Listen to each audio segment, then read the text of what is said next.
Have you ever found yourself automatically responding to a notification on your phone or clicking on a browser tab instead of working on a project? You're not alone. In fact, it's hard not to respond to these stimuli because of our automatic responses. This phenomenon is studied by the Stroop Test, a classic psychological test invented in 1935 by Ridley Stroop. The Stroop Test studies cognitive interference when people are presented with two different stimuli. It's a way to understand how well-learned habits interfere with new tasks. For example, in a typing test where the keys on the typewriter are switched, subjects had a hard time resisting typing as if the original keys remained. The Stroop Test tests the same type of interference, but with the well-learned habit of reading. In the test, you receive two sets of color names on paper or a screen.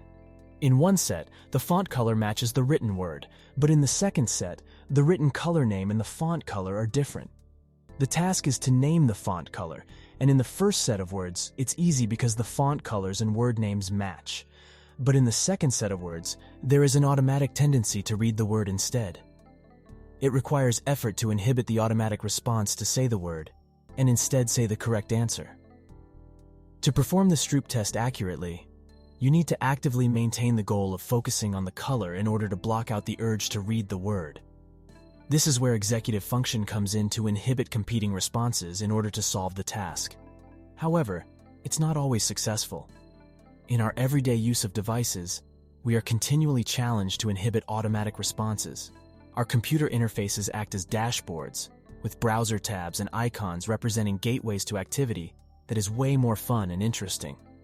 We need self-regulation to resist the temptation to automatically click on a browser tab and change screens.